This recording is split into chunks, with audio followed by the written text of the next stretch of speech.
Hello friends, this is Shalini Srivastava. स्वागत है आपका टीचिंग लर्नर्स में। तो कैसे हैं आप लोग की पढ़ाई बढ़िया चल रही होगी क्योंकि एग्ज़ाम आपका नज़दीक आ रहा है। तो हम यहाँ आज बात करेंगे, हिंदी में हम बात करेंगे। ओके, हिंदी में आज हम बात करेंगे अलंकार की। ओके, आज हम अलंकार को देखेंगे हिंदी में। और देखिए, ये थोड़ा बड़ा चैप्टर है, इसलिए हम इसे 2 वीडियो में कंप्लीट करेंगे। एक वीडियो में नहीं कंप्लीट होगा, एक वीडियो में जब अगर करेंगे भी तो बाउंस हो जाएगा आपका। तो हम यहाँ पर बात कर रहे हैं केवीएस की। ओके, और केवीएस की हम यहाँ 30 में 30 की बात कर रहे हैं। और देखिए, ये जो चैप्टर अलंकार का है आपका, ये यूपी टेट में भी पूछा जाता है और सुपर टेट में भी यहाँ से क्वेश्चन बने हैं। ओके, सुपर टेट सभी में क्वेश्चन यहाँ से बनते हैं। तो इन चीज़ों को याद रखिएगा कि क्वेश्चन यहाँ से 100% बनते हैं। तो अलंकार को जो भी छोड़िए, स्किप मत करिएगा। ओके, तो ये सारी चीज़ें हैं, अलंकार को भी पढ़िएगा क्योंकि देखिए रस सिलेबस में नहीं है। एक बात हम और बता रहे हैं आपको, रस जो है सिलेबस में नहीं है, लेकिन हम रस भी आपको कराएंगे कि हो सकता है अगर कहीं पूछ ले रस तो चीज़ें हो जाए। तो चलिए ठीक है, हम आज शुरू करेंगे अलंकार को। तो वीडियो स्टार्ट करने से पहले अगर आप हमारे चैनल पर नए हैं तो प्लीज़ चैनल को सब्सक्राइब कर दें और लाइक करें और ज़्यादा से ज़्यादा शेयर करें, क्योंकि ऐसा कंटेंट आपको पूरे फ्री में कहीं नहीं मिलेगा। ये चीज़ आप देख सकते हैं, कंटेंट देख के ही आप देख सकते हैं, तो उसमें बताने की ज़रूरत नहीं है कि कंटेंट आप देखेंगे तो वहाँ से आपको पता चल जाएगा कि कैसा चीज़ें दी जा रही हैं। तो हम बात करेंगे अलंकार का। इससे पहले हमने वाक्य को ख़त्म किया और वाक्य को हमने कंप्लीट एक वीडियो में ख़त्म कर लिया है। तो वैसे हम बनाते हैं एक ही वीडियो में कंप्लीट टॉपिक, लेकिन अब यहाँ पे थोड़ा सा बड़ा है, आपको बाउंस हो जाएगा, तो इसलिए हमने पार्ट 1 कर दिया है। ठीक है, तो चलिए अब हम सीधे आते हैं अलंकार पे। तो हम बात करते हैं अलंकार की। ओके, तो हम किसकी बात करेंगे? अलंकार की। देखिए, अलंकार जो है, जो हम बताते जा रहे हैं उसको ध्यान से सुनिएगा, क्योंकि ये बहुत ही ध्यान से सुनने, अगर आपने अभी तक अलंकार को नहीं पढ़ा है तो बहुत ही ध्यान से सुनने वाला ये चैप्टर है। ओके, बहुत ही ध्यान से सुनने वाला ये चैप्टर है। तो हम देखेंगे अलंकार को। ओके, अलंकार को हम ऐसे लिखते हैं। अब इसमें क्या होता है, इसका हम विच्छेद करेंगे तो हो जाएगा अलम प्लस कार। अलम क्या हो गया? उपसर्ग हो गया हमारा, और कार क्या हो गया? प्रत्यय हो गया, क्योंकि ये सब चीज़ें तो हमने जान ली है। तो अलम मतलब क्या होता है? शोभा। ओके, अलम मतलब क्या होता है? शोभा होता है। और कार मतलब क्या होता है? करने वाला या कारक। ठीक है, करने वाला कर सकते हैं, कार यानी करने वाला या कारक कह सकते हैं। तो कारक यहाँ पर लिख देते हैं, यानी कि शोभा करने वाला क्या होता है? अलंकार होता है। तो सीधा सीधा जैसे हम कहते हैं ना कि काव्य की शोभा बढ़ाने वाले तत्वों को अलंकार कहते हैं, तो अलम मतलब क्या होता है? शोभा होता है। तो ये चीज़ें हमने जानी अलंकार के बारे में कि अलंकार हमें किसे कहते हैं। अगर हम बात करें तो यहाँ पर हम बात करेंगे कि अलंकार के जनक कौन है। इन चीज़ों को भी याद रखना है आपको। तो हम बात करेंगे अलंकार के जनक। अगर कभी कभी पूछ लेता है अलंकार के जनक, तो ये थे ऋषि भामा। ओके, ये कौन थे? ऋषि भामा। इन चीज़ों को भी याद रखिएगा, ये सारी चीज़ें भी पूछी जाती हैं। तो सीधा सामने जाना, अलंकार 2 शब्दों से मिलकर बना है, अलम प्लस कार। अलम मतलब शोभा और कार मतलब करने वाला। तो ये चीज़ें आप जान लिए। ओके, अब हम बात करते हैं आगे। तो आगे हम बात करेंगे तो अलंकार की हम बात करेंगे यहाँ पर। तो जो हम अलंकार की बात कर रहे हैं यहाँ पर, तो अलंकार कितने टाइप के होते हैं? देखिए, मुख्य रूप से तो ये 2 होते हैं। ठीक है, मुख्य रूप से तो अलंकार 2 टाइप के होते हैं, लेकिन अगर कुल कहा जाए तो 3 होते हैं। कुल कहते हैं हम तो 3 होते हैं। मुख्य रूप से 2 होते हैं, अगर मुख्य रूप से पूछा जाए तो 2 होते हैं, और कुल 3 होते हैं। कौन कौन से होते हैं? तो पहले अलंकार के भेद हम जानते हैं कौन कौन से। शब्दालंकार, ओके, शब्दालंकार, अर्थालंकार, ये दोनों हम पढ़ेंगे जहाँ से हमारे क्वेश्चन अधिकतर बनते हैं। और तीसरा क्या है? उभय अलंकार। उभय अलंकार। ओके, तो ये चीज़ें हैं। तो हम ये मानेंगे, रुकिए इसको हम ऊपर कर देते हैं। तो जो शब्दालंकार है, अर्थालंकार है, ये हमारा 2 मुख्य है। ओके, ये क्या है? हमारा 2 मुख्य है। मुख्य रूप से हम इनको जानते हैं। और उभय अलंकार को है तो हमने कुल में ले लिया है। और ये जो उभय अलंकार है, ये किसने बताया था? आचार्य भोज ने कहा था कि ये आपका तीसरा भेद है। किसने कहा था उभय अलंकार के बारे में? आचार्य भोज ने। ओके, तो इन चीज़ों को याद रखिएगा कि अलंकार के जो मुख्य रूप से हैं 2 भेद होते हैं, और कुल मिला के 3 भेद होते हैं। कौन कौन से? शब्दालंकार, अर्थालंकार और उभय अलंकार। तो ये तो मुख्य हो गए, और जो उभय अलंकार है ये दिया है आचार्य भोज ने। इन्होंने बताया है कि ये भी ये तीसरा अलंकार का भेद है। ओके, चलिए ये चीज़ें हम जान लिए। और एक चीज़ हम और जानते हैं कि अलंकार को किस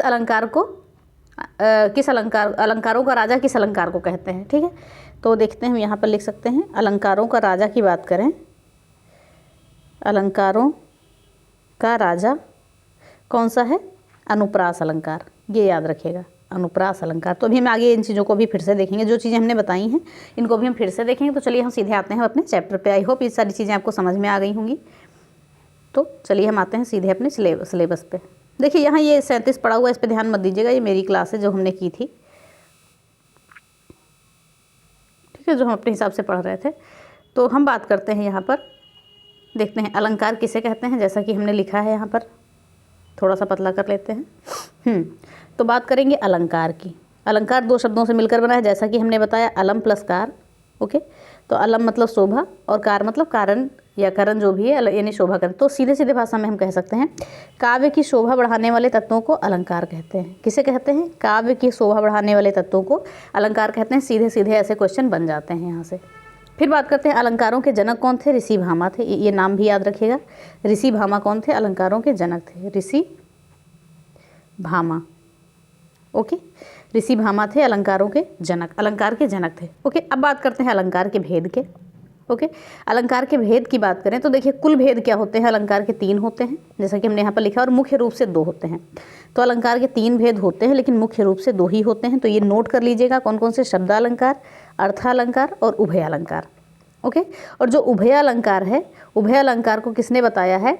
आचार्य भोज ने इसे तीसरा अलंकार बताया है। क्या कहा है? ये अलंकारों का तीसरा भेद है। किसने?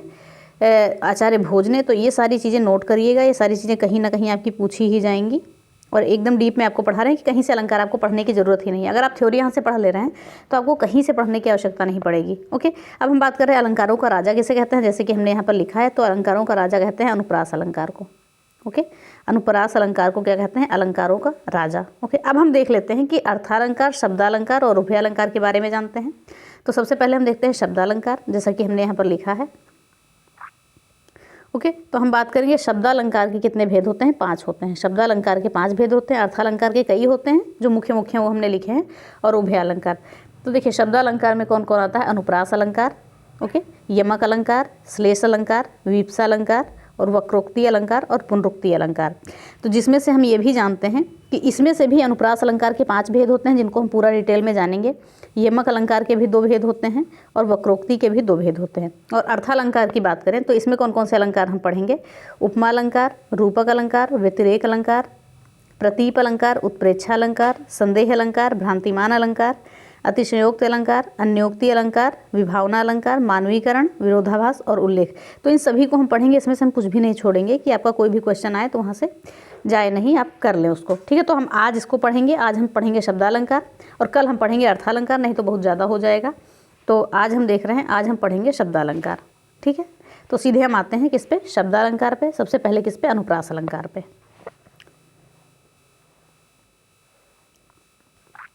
ओके, तो हम यहाँ पर बात करेंगे अनुप्रास अलंकार की। तो सबसे पहले हम देख लेंगे शब्दालंकार कहते किसे हैं। एक बार इसको भी देख लीजिए। लिखा है जहाँ शब्दों के माध्यम से शोभा बढ़ाई जाए। ओके, जहाँ शब्दों के माध्यम से शोभा बढ़ाई जाए वहाँ क्या होता है? शब्दालंकार होता है। तो सीधे सीधे हम पता कर सकते हैं जो है कि शब्द मतलब शब्दों से जहाँ शोभा बढ़ाई जाए तो शब्दालंकार हो जाएंगे। और इसमें पहला है हमारा अनुप्रास अलंकार। क्या है पहला? अनुप्रास अलंकार। तो क्या है? ध्यान से सुनिएगा, यहाँ से क्वेश्चन बनते हैं। जिस पंक्ति में एक वर्ण की आवृत्ति होती है, यानी कि एक वर्ण जो है कई बार आते हैं, एक वर्ण की आवृत्ति होती है, यानी कि एक वर्ण जो है कई बार आते हैं, वो क्या कहलाता है? आपका अनुप्रास अलंकार। एक वर्ण आपके कई बार आते हैं। जैसे उदाहरण क्या है हमारा? उदाहरण को भी जानते हैं।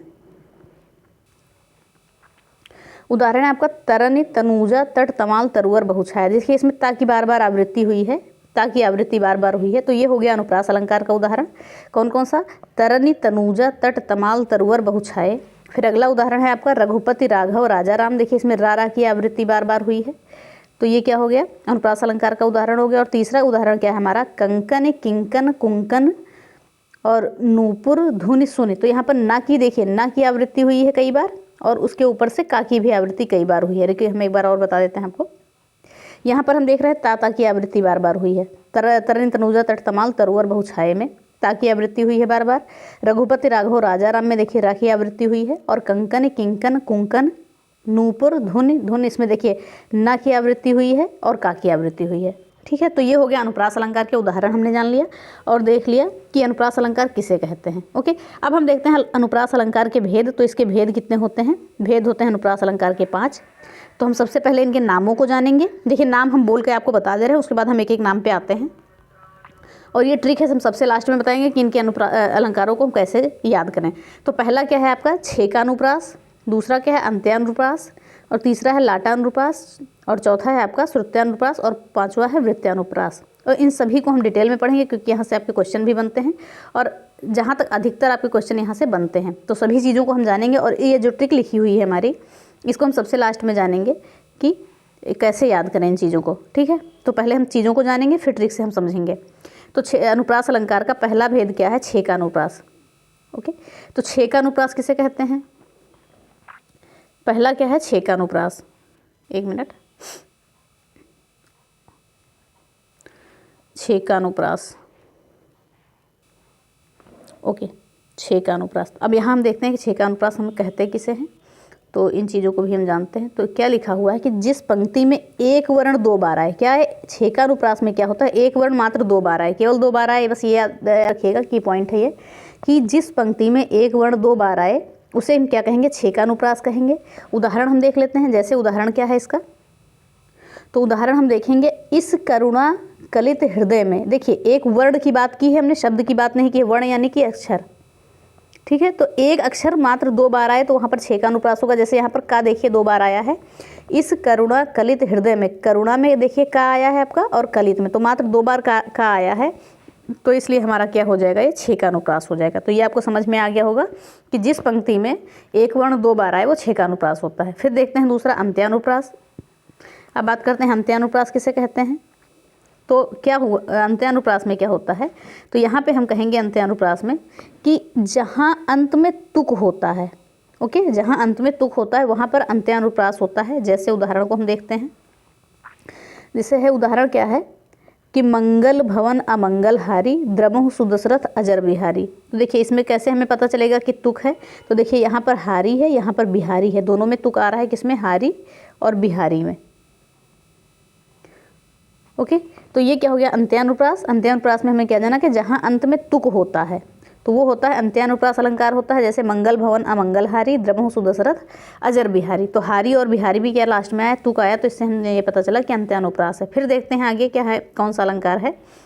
आगे है हमारा श्रुत्यानुप्रास। ओके, क्या है? श्रुत्यानुप्रास है। इसमें क्या है? इसमें आते हैं आपके ता वर्ग के व्यंजन आते हैं और टा वर्ग के व्यंजन आते हैं। कहने का मतलब ये है कि ता यानी कि दंत वर्ग के और मूर्धा वर्ग के जो शब्द सुनने में समान लगे वो सारी चीज़ें भी आ जाती हैं यहाँ पर। जैसे यहाँ पर क्या है? कहत, नटत, रीझत, खिलत, मिलत, लजियात। ओके, देखिए यहाँ पर टा और ता दोनों आ गया, यहाँ पर ता आ गया, यहाँ पर ता, यानी जहाँ पर ये ता और टा आए वर्ग का कोई भी, तो वहाँ पर क्या हो जाएगा? श्रुत्यानुप्रास हो जाएगा, ठीक है। फिर आगे हम देखते हैं लाटानुप्रास। आगे क्या है? लाटानुप्रास अगला है। लाटानुप्रास ये किसे कहते हैं? लाटानुप्रास। तो इन चीज़ों को भी हम देखते हैं। तो इसमें दिया है ये यमक का उल्टा होता है। ओके, अभी हम यमक को पढ़ेंगे। और इसमें क्या है? जिस पंक्ति में एक शब्द को हम 2 बार लिखते हैं, ठीक है, और उनके अर्थ समान होते हैं। देखिए एक पंक्ति में जो है क्या है, एक शब्द 2 बार आता है, एक शब्द जो है 2 बार आता है, लेकिन उसके अर्थ भी समान होते हैं। जबकि यमक अलंकार में आपका हो जाता है अर्थ असमान हो जाते हैं। तो हम उसको आगे पढ़ेंगे। तो लिखा हुआ है इसका उदाहरण क्या है कि पूत कपूत तो का धन संचय, पूत सपूत तो का धन संचय। देखिए यहाँ पर पूत और पूत ये 2 बार आया है, दोनों का मतलब क्या होगा? पुत्र होगा। तो ये आपका उदाहरण यहाँ पर काम आ जाएगा लाटानुप्रास में। यानी कि पूत अगर कपूत है तो धन नहीं संचना चाहिए, और अगर पूत सपूत है तो खुद ही कमा लेगा और धन नहीं संचना चाहिए। तो ये चीज़ें हो गई, ठीक है। तो हमने लाटानुप्रास जान लिया। अब हम पांचवा क्या जानते हैं? देखिए एक एक चीज़ें अच्छे से नोट करिएगा, सभी चीज़ें इंपॉर्टेंट हैं। फिर आगे हम देखते हैं लास्ट वाला। लास्ट वाला क्या है? वृत्यानुप्रास। ओके, एक मिनट, लास्ट वाला क्या है? वृत्यानुप्रास। तो आगे हम देखते हैं वृत्यानुप्रास को। इसमें क्या होता है कि 2 से ज़्यादा बार वर्ण की आवृत्ति हो। ओके, हमने वृत्यानुप्रास में क्या देखा था कि वृत्यानुप्रास में हमने देखा था, छेकानुप्रास में देखा था कि एक वर्ण 2 ही बार आएगा, और इसमें वृत्यानुप्रास में क्या देखते हैं कि 2 बार से ज़्यादा आएंगे यहाँ पर वर्ण। जैसे उदाहरण क्या है? चारु चंद्र की चंचल किरणें खेल रही थी जलथल में। तो ये इसका उदाहरण हो गया।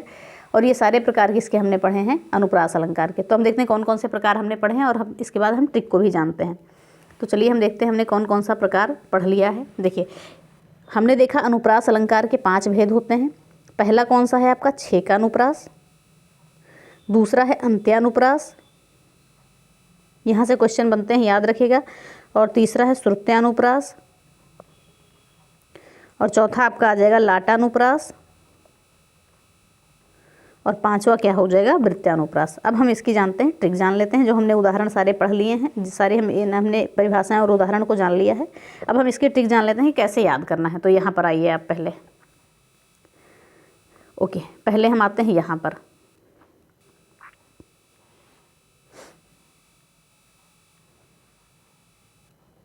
ओके, देखते हैं कि 2 बार छींक, जैसा कि हमने क्या पढ़ा था, 2 बार छींक। चलिए पहले हम एक बार देख लेते हैं। 2 बार छींक अंत में तुकांत, ओके, 2 बार छींक अंत में तुकांत, श्रुति को सुनकर बराबर, ओके, श्रुति को सुन बराबर, लटकार 2 वाक्य, अनेक बार वृत्त किया, अनुप्रास के टाइप। तो ये चीज़ें हैं। देखिए एक बार हम इसको जानते हैं फिर से। देखिए अब एक बार इसमें क्या लिखा है कि 2 बार छींक। तो हमने क्या पढ़ा था कि छेकानुप्रास में 2 बार होती है, किसकी आवृत्ति, वर्णों की आवृत्ति 2 बार होती है। तो हमने ये चीज़ देखा था, ओके, छेकानुप्रास में हमने ये चीज़ें देखी थी। फिर आगे क्या है कि अंत में तुकांत, ओके, तो अंत्यानुप्रास में हमने क्या देखा, क्या था कि तुकांत शब्द आते हैं। देखिए पता चल गया, छेकानुप्रास में 2 बार वर्ण आते हैं, और क्या होता है अंत्यानुप्रास में अंत से क्या हो गया, अंत्यानुप्रास हो गया, और यहाँ पर तुकांत शब्द लिए जाते हैं लास्ट में। तो हमने ये देखा। फिर आगे हम देखते हैं श्रुति को सुन, ओके, श्रुति को सुन बराबर। अब देखिए हमने इसमें तीसरा हमारा क्या था, श्रुत्यानुप्रास था। तो इसमें हम वर्णों को अच्छे से सुन रहे थे बराबर में, ओके। और फिर क्या है, लटकार 2 वाक्य, क्या दिया है, लटकार 2 वाक्य। तो लाटानुप्रास में क्या है, लट से क्या हो गया, लाटानुप्रास हो गया। और 2 मतलब वाक्य में क्या है कि एक शब्द 2 बार आए और दोनों के अर्थ समान हो। तो ये आपने पढ़ लिया, तो यहाँ से अनुमान आप लगा सकते हैं कि लाटानुप्रास में क्या है कि वाक्य में जो है, वाक्य में या काव्य में जो है आपका एक शब्द 2 बार आए और उनके अर्थ समान हो। तो ये चीज़ें हो गई। फिर दिया अनेक बार वृत्त। तो वृत्त्यानुप्रास में अनेक बार कोई भी वर्ण की आवृत्ति होगी वो वृत्त्यानुप्रास ही होगा। और ये अनुप्रास के सारे टाइप हो गए। तो ये ट्रिक को अगर आप समझ पाए हैं, पहले आप परिभाषाओं को देखिएगा, उदाहरणों को, उसके बाद ये आपको आसानी से समझ में आएगा, इसमें आपको दिक्कत नहीं आएगी, ओके। फिर हम आगे देखते हैं अगले अलंकार को। अगला है हमारा यमक अलंकार, ओके, अगला है हमारा यमक अलंकार। दूसरा अलंकार को हम बोलेंगे यमक अलंकार। ये सारे शब्दालंकार के उदाहरण हैं, उदाहरण नहीं प्रकार हैं। लिखा है जहाँ एक शब्द 2 या 2 से अधिक बार आए। क्या लिखा है यहाँ पर, शब्द की बात की गई, हमने पहले यहाँ पर वर्ण की बात की थी। जहाँ एक शब्द 2 या 2 से अधिक बार आए किंतु उसका अर्थ भिन्न हो, ओके। जहाँ एक शब्द 2 या 2 से अधिक बार आए किंतु उसका अर्थ भिन्न हो, तो वो क्या कहलाएगा, आपका यमक अलंकार होगा। तो जैसे हम उदाहरणों को भी देखते हैं। तो उदाहरणों को हम देखते हैं। पहला क्या है कि हे प्रभु मोहे वर को वर दीजो। देखिए यहाँ पर वर 2 बार आया है, आप देख सकते हैं। तो एक वर का मतलब क्या हो गया, पति हो गया, और दूसरे वर का मतलब क्या हो गया, वरदान हो गया। तो क्या है, हे प्रभु मोहे वर को वर दीजो, यानी कि काव्य में कहा जा रहा है कि हे प्रभु मेरे पति को वर दीजिए, यानी कि वरदान दीजिए। तो वर और वर के दोनों के अर्थ अलग हो गए, एक का हो गया पति और एक का हो गया वरदान हो गया। फिर हम दूसरा देखते हैं। दूसरा क्या है उदाहरण कि सारंग ले सारंग चली करी सारंग की ओर। तो देखिए सारंग ले सारंग चली, ओके। सारंग ले, एक सारंग ये किसी स्त्री का नाम है, ओके।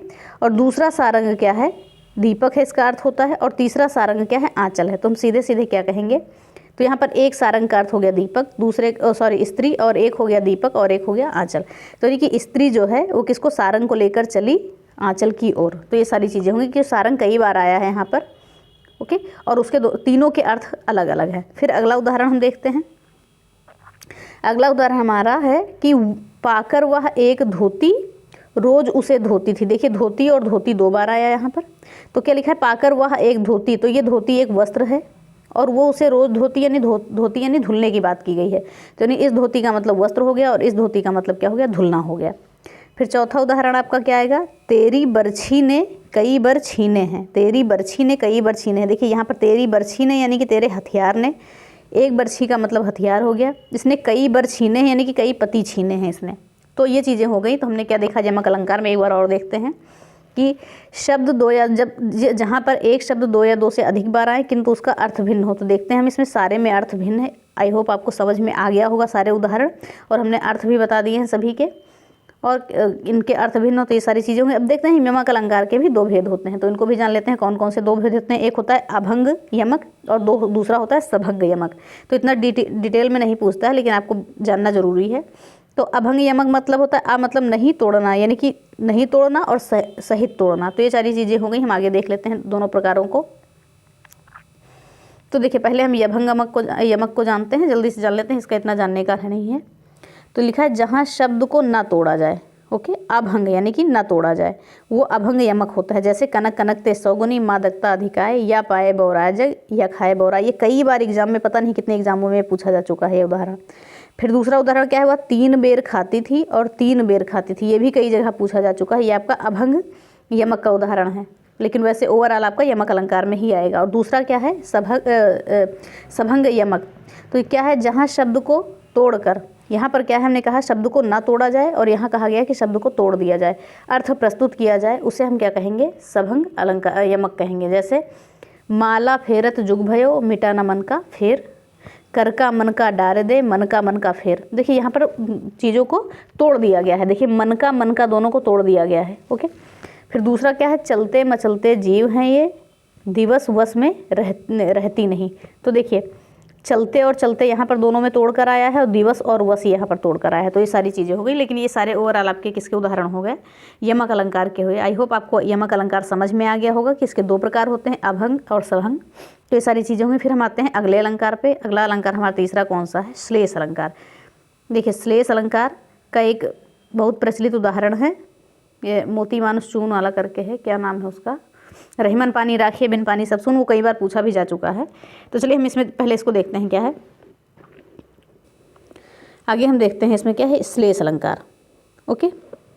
तो लिखा है जिस पंक्ति में एक शब्द एक बार आए, कि जिस पंक्ति में एक शब्द क्या है, एक बार आए, किंतु अर्थ अनेक हो। एक शब्द एक ही बार आए लेकिन उसके अर्थ क्या हो, अनेक हो। बात में अनेक भावार्थ भी हो जाते हैं। तो सीधे सीधे हम बात करते हैं, श्लेष अलंकार में क्या होता है कि शब्द एक ही होगा लेकिन उसके अर्थ कई होंगे, ठीक है। तो हम सीधे आते हैं उदाहरणों पर, यहाँ से समझेंगे चीज़ों को। तो क्या लिखा है, नौ जीवन दो घनश्याम हमें। देखिए नौ जीवन दो घनश्याम हमें। घनश्याम का मतलब एक क्या होता है, घनश्याम यानी काला बादल होता है, और एक घनश्याम का मतलब होता है कृष्ण जी होता है। तो इसमें क्या है, घनश्याम के 2 अर्थ निकल रहे हैं। तो ये क्या हो जाएगा, श्लेष अलंकार हो जाएगा, ओके।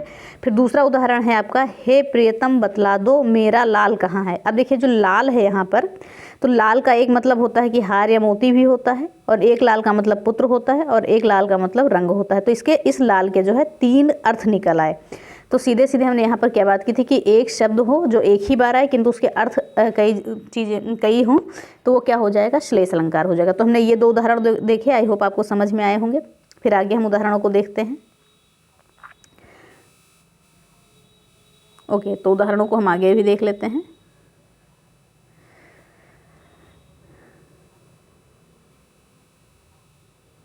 तो आगे हमारा उदाहरण क्या है कि मंगत को देख देख पट देत बार बार। तो पट मतलब देखिए वस्त्र भी होता है और दरवाजा भी होता है। तो यहाँ पर भी पट का 2 अर्थ है, ठीक है। फिर आगे हम क्या देखते हैं, चरण धरत चिंता करत, चित चत चारहु ओर, सुवर्ण को ढूंढत फिरत कवि व्यभिचारी चोर। तो यहाँ पर सुवर्ण का अर्थ क्या है, सुंदर अक्षर भी होता है, सुंदर शरीर भी होता है, स्वर्ण भी होता है, ठीक है। तो ये 3 अर्थ होते हैं सुवर्ण के। तो यहाँ पर एक शब्द जो आया है उसके कई अर्थ हैं। तो इससे हम ये जानेंगे कि श्लेष अलंकार है। तो सारे उदाहरण ये इंपॉर्टेंट है, यहाँ ये नोट कर लीजिएगा। फिर आगे हम देखते हैं 5वां क्या है हमारा उदाहरण, कि चिर जीवा जोर जुरे क्यों ना स्नेह गंभीर, तो को घटिवे वृष भानुजा वे हलधर के वीर। देखिए यहाँ पर ये 2 शब्द आए हैं, एक वृष भानुजा आया है और एक हलधर आया है। तो वृष भानुजा किसको, राधा जी को भी कहते हैं और गाय को भी कहते हैं, और हलधर किसको कहते हैं, बैल को कहते हैं और बलराम को भी कहते हैं। तो यहाँ पर भी क्या है, अर्थ हैं, 2 अर्थ हैं एक शब्द के, ओके। चलिए फिर आगे क्या है कि मेरी भव बाधा हरो राधा नागर सोए, जो तन पर झाई परे श्याम हरित दुति होए। और ये उदाहरण तो आपका बहुत बार पूछा जा चुका है, तो इसको मत भूलिएगा, इसको याद रखिएगा, ओके। तो ये भी उदाहरण हो गया आपका। फिर आगे हम देखते हैं हमारा क्या है, वक्रोक्ति अलंकार, ओके। जल्दी से हम खत्म करते हैं वक्रोक्ति अलंकार। तो वक्रोक्ति अलंकार क्या होता है कि जहाँ वक्ता और श्रोता के मध्य कही गई बात का भिन्न अर्थ निकाल लिया जाता है, यानी कि कहा कुछ और जाता है और समझा कुछ और जाता है, ओके। कि जहाँ पर वक्ता और श्रोता के मध्य कही गई बात का भिन्न अर्थ निकाल लिया जाता है, वहाँ पर क्या होता है, वक्रोक्ति अलंकार होता है आपका, ओके। 1 मिनट, वहाँ पर क्या होता है, वक्रोक्ति अलंकार होता है। तो सीधे सीधे हम उदाहरण पे आते हैं, क्योंकि यहाँ पे देखिए, और यहाँ पर कभी कभी क्या होता है, ये जो विस्मयबोधक चिन्ह है और प्रश्नवाचक चिन्ह है, ये वक्रोक्ति की पहचान हो जाता है, लेकिन विपसा अलंकार में भी ये आ जाता है, आपका विस्मयबोधक चिन्ह आ जाता है। तो चलिए हम यहाँ पर क्या जानते हैं, तो सीधे सीधे हम उदाहरणों को देखते हैं। उदाहरणों को ध्यान से देखिएगा आप, क्या है देखिए, पहले मैं परिभाषा और देख लेते हैं। जहाँ पर वक्ता और श्रोता के मध्य कही गई बात का भिन्न अर्थ निकाल लिया जाता है, यानी कहा कुछ और जाता है, समझा कुछ और जाता है, तो वो क्या होता है, वक्रोक्ति अलंकार होता है। उदाहरण क्या है, हे राधिके, ओके, हे राधिके, देखिए अलग अलग हैं चीज़ों को समझिए, एक मिनट। लिखा है हे राधिके, किसी ने गेट के बाहर से क्या बुलाया, हे राधिके, दरवाजे के बाहर से बुलाया, तो अंदर से क्या आवाज़ आई, पट पर कौन। देखिए वक्ता ने कहा हे राधिके, तो श्रोता ने क्या बोला, पट पर कौन। तो फिर वक्ता क्या बोल रहा है, मैं हरि, ओके, मैं हरि। तो फिर श्रोता ने कहा कि बंदर का क्या काम यहाँ। अब देखिए हरि का मतलब बंदर भी होता है और भगवान भी होता है, ओके। तो यहाँ पर वही बात की गई है कि जहाँ पर वक्ता कहेगा कुछ और लेकिन श्रोता समझेगा कुछ और। तो जैसे उन्होंने कहा हे राधिके, तो श्रोता ने क्या कहा, पट पर कौन, तो उन्होंने कहा मैं हरि, तो श्रोता ने क्या कहा, बंदर का क्या काम यहाँ, ठीक है। तो ये हो गया वक्रोक्ति अलंकार हो गया, यानी कि जहाँ पर वक्ता और श्रोता के मध्य कही गई बात का भिन्न अर्थ निकाल लिया जाता है, ठीक है। तो उन्होंने क्या कहा, बंदर का क्या काम यहाँ, तो ये हो गया आपका वक्रोक्ति अलंकार। फिर दूसरा उदाहरण देखते हैं ऐसे ही टाइप का, जैसे फिर से पट पर कोई आया, उन्होंने कहा हे राधिके, फिर श्रोता ने कहा पट पर कौन, तो उन्होंने कहा मैं घनश्याम, उन्होंने क्या कहा, मैं घनश्याम। तो फिर उधर से श्रोता ने क्या कहा, बादल का क्या काम यहाँ बरसों उतोर। तो देखिए घनश्याम का मतलब क्या होता है, बादल भी होता है और एक कृष्ण भगवान भी होता है, कृष्ण जी भी होता है। तो उन्होंने कहा मैं घनश्याम, तो अंदर श्रोता ने कहा कि बादल का क्या काम यहाँ बरसों उतोर। तो ये चीज़ें हो गई वक्रोक्ति अलंकार की। तो ऐसे उदाहरण यहाँ पर आते हैं, चीज़ों को अच्छे से समझिएगा और नोट करिएगा सारी चीज़ें, कि एकदम डीप में सारी चीज़ें हैं, कुछ भी छोड़ा नहीं गया, ये याद रखिएगा, ठीक है। अब वक्रोक्ति अलंकार के भी दो टाइप होते हैं, हम यहाँ पर देख लेते हैं। एक होता है काकू वक्रोक्ति, एक होता है श्लेष वक्रोक्ति। काकू मूला वक्रोक्ति और श्लेष मूला वक्रोक्ति। तो जैसे काकू मूला वक्रोक्ति में क्या आता है, जैसे रोको मत जाने दो, तो एक हो गया वाक्य ये, और दोबारा इसका अर्थ क्या लगा दिया गया, रोको मत जाने दो। और श्लेष वक्रोक्ति में जैसे हमने कहा है कि हे हरि और बंदर चीज़ें आई हैं, बस इसका प्रकार याद करने की जरूरत नहीं है, इतना डीप में आपका नहीं पूछता है। तो ये हो गया वक्रोक्ति अलंकार। फिर आगे देखते हैं वीप्सा अलंकार, ओके, वीप्सा अलंकार। तो वीप्सा अलंकार में हम क्या देखते हैं कि देखिए जो विभत्स रस है, जैसा कि हमने विभत्स रस में एक भयानक रस होता है, इसको बोलते हैं क्या होता है, इसका स्थायी भाव क्या होता है, भयानक रस, ओके। तो ये हो जाता है वीप्सा अलंकार की उत्पत्ति यहीं से होती है, विभत्स रस से। तो यहाँ पर क्या होता है कि थोड़े भयानक चीज़ें आती हैं यहाँ पर। तो हम सीधे पहले परिभाषाओं को जानते हैं कि लिखा है जहाँ पर घृणा, शोक, हर्ष, प्रसन्नता आदि का बोध हो वहाँ पर वीप्सा अलंकार होता है। क्या होता है, जहाँ पर घृणा, शोक, हर्ष, प्रसन्नता का बोध हो वहाँ पर वीप्सा अलंकार होता है। जैसे हम उदाहरणों को जानते हैं कि छी गंध से भरा जाल यहाँ, सिर खींच कव्वे जीव यहाँ। तो क्या है, यहाँ पर गंध की बात की, देखिए घृणा की बात की गई है सीधे सीधे, तो ये हमारा क्या हो गया, वीप्सा अलंकार हो जाएगा। छी गंध से भरा जाल यहाँ, सिर खींचे कव्वे जीव यहाँ, ठीक है। बात की गई है जैसे कुछ कोई मृत चीज़ पड़ी हो और कौवे उसका सर खींच रहे हैं या खा रहे हैं, ऐसी चीज़ें हो गई। फिर दूसरा क्या है, हाय उसे वहाँ से ले जाओ, तो यहाँ पर दुख बताया गया है, ठीक है, यहाँ पर दुख बताया गया है। और पहले उदाहरण में क्या, घृणा बताई गई है। और तीसरा क्या है, कितना सुंदर स्थान है, तो कितना क्या हो गया, ये आश्चर्यजनक वाली चीज़ें हैं, ठीक है, यहाँ पर आश्चर्य को दिखाया गया। तो ऐसी चीज़ें आती हैं, अपने इससे पहले भी बहुत चीज़ें पढ़ ली हैं विस्मय वाले में। तो ऐसी चीज़ें यहाँ पर आ जाती हैं जहाँ पर क्या है, शोक, हर्ष, घृणा, प्रसन्नता, इन सभी चीज़ों का बोध होता है, वो क्या कहलाता है, वीप्सा अलंकार। फिर हम आते हैं अंत में अगले अलंकार पे, लास्ट है शब्द अलंकार का लास्ट पार्ट है कौन सा, पुनरुक्ति अलंकार, ओके, पुनरुक्ति अलंकार। तो इसे किसे कहते हैं, पुनरुक्ति अलंकार। तो कहते हैं जहाँ एक शब्द दो बार आए, क्या होता है, जहाँ एक शब्द क्या है, दो बार आए लेकिन अर्थ समान हो। अभी तक हमने कहा है कि एक शब्द एक बार आए, चाहे दो बार आए, चाहे तीन बार आए, सबका अर्थ भिन्न था। और यहाँ पर हमने पहली बार कहा है कि अर्थ दो बार आए लेकिन उसका अर्थ समान हो, और शब्द आपस में साथ हो, वहाँ क्या होता है, पुनरुक्ति होता है, ठीक है। और शब्द यहाँ पर आपस में साथ भी होने चाहिए, कि अगर एक शब्द दो बार आ रहा है तो दोनों शब्दों को एक साथ होना चाहिए पुनरुक्ति में, ओके। तो चलिए हम यहाँ पर देख लेते हैं इसके उदाहरणों को। तो उदाहरण क्या है, देखो देखो उन्हें जल के निकट हैं खड़े। देखिए देखो देखो क्या आया, दो बार आया और दोनों एक साथ आया, ठीक है। तो यहाँ से हम पहचान करेंगे पुनरुक्ति अलंकार की, पुनरुक्ति प्रकाश की। और फिर अगला क्या है, मधुर मधुर मेरे दीपक जल। तो मधुर और मधुर देखिए दो बार आया और दोनों एक साथ में, और दोनों का अर्थ क्या है, समान है, तो ये भी पुनरुक्ति अलंकार हो जाएगा। फिर तीसरा क्या है, पल पल में जिसके पथ देखती हूँ।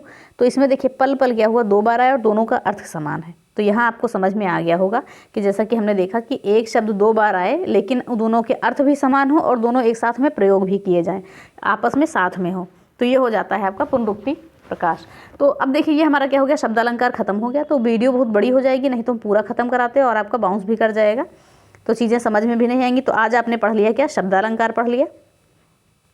तो आज हमने क्या देख लिया, शब्दालंकार, और कल हम देख लेंगे अर्थालंकार को ख़त्म करेंगे, क्योंकि बड़ा टॉपिक है और इम्पॉर्टेंट भी है, क्योंकि यहाँ से क्वेश्चन आपके बनेंगे, पिछले सालों में बने भी हैं आपके।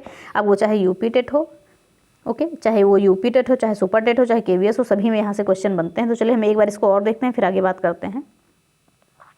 तो हमने यहाँ पर क्या देख ली थी, अलंकार की परिभाषा देख ली थी, ओके, देख लिया था शब्दालंकार, अर्थालंकार, उभयालंकार, और बात किया था आचार्य भोज ने उभय अलंकार को तीसरा अलंकार बताया है। और मुख्य रूप से अलंकार के 3 भेद दो भेद होते हैं, लेकिन 3 वैसे भेद होते हैं। और अलंकारों का राजा अनुप्रास अलंकार को कहते हैं। तो शब्दालंकार 5 प्रकार के होते हैं, अर्थालंकार कई प्रकार के होते हैं, तो इनका कोई गिनती नहीं होती है। तो जैसे कि अनुप्रास अलंकार, यमक अलंकार, श्लेष अलंकार, वीप्सा अलंकार, वक्रोक्ति अलंकार और पुनरुक्ति अलंकार, तो इन सभी को हमने डिटेल में जाना। अनुप्रास अलंकार के कितने 5 भेद होते हैं, इनको भी हमने जाना। कौन कौन से, छेकानुप्रास, अंत्यानुप्रास, श्रुत्यानुप्रास, लाटानुप्रास, वृत्त्यानुप्रास, तो ये चीज़ें हो गई। फिर आगे हम देखते हैं यमक अलंकार, इसको भी हमने डिटेल में जाना, ये भी 2 प्रकार के होते हैं। और श्लेष अलंकार, फिर अगला क्या है, वक्रोक्ति अलंकार, 5वां है वीप्सा अलंकार, और छठा क्या है, पुनरुक्ति प्रकाश अलंकार। ठीक है, तो ये चीज़ें हमने यहाँ पर जानी। और यहाँ पर अलंकार का हमने एक पार्ट खत्म किया, यानी कि शब्दालंकार को हमने यहाँ पर ख़त्म कर लिया है। शब्दालंकार, आई होप आपको समझ में आया होगा, क्योंकि उदाहरण भी कई जगह दी गई हैं। और देखिए ये कंटेंट जो हमारा है, ओके, ये कंटेंट जो है आपको इतना डीप कंटेंट कहीं नहीं मिलेगा, और ना ये एक जगह का है, जो भी है ऑथेंटिक है, यहाँ पर आप कुछ भी गलत नहीं पाएंगे। तो ये चीज़ें, और यहाँ हम आपको केवीएस में जो है, ये हम आपको केवीएस में 30 में 30 दिलाने की गारंटी है। यहाँ पर 30 में 30, आपके 29 नहीं है अगर आप अच्छे से पढ़ेंगे तो। और यूपी टेट और सुपर टेट वालों के लिए भी बहुत महत्वपूर्ण क्लास है, क्योंकि सारे टॉपिक एक ही हैं, तो यहाँ उनको छोड़ने भर का कुछ नहीं है। और समय से पहले सिलेबस अगर कंप्लीट हो गया है तो पूरा कर सकते हैं। और कोई किसी भी एग्ज़ाम जहाँ भी हिंदी आपकी पूछी जाएगी तो वहाँ के लिए इम्पॉर्टेंट है, अदर एग्ज़ाम कोई भी हो और जहाँ पर हिंदी आपकी पूछी जाएगी तो वहाँ से ये सारी चीज़ें हो जाएंगी। तो यहाँ हम ख़त्म करते हैं, वीडियो को यहीं ख़त्म करते हैं। हाँ, साथ में ही अगर आप वीडियो का एग्ज़ाम दे रहे हैं, अगर आपको वीडियो का एग्ज़ाम देना है, ओके, तो हमारी एक प्लेलिस्ट बनी हुई है, उसमें हमने पत्र लेखन से संबंधित सारे वीडियो करा दिए हैं, 12-13 वीडियो हैं। तो वहाँ जाकर आप पत्र लेखन को कंप्लीट पढ़ सकते हैं। एक एक पत्र हमने एक एक वीडियो में कराए हैं, तो वहाँ से चीज़ों को भी आप देख सकते हैं।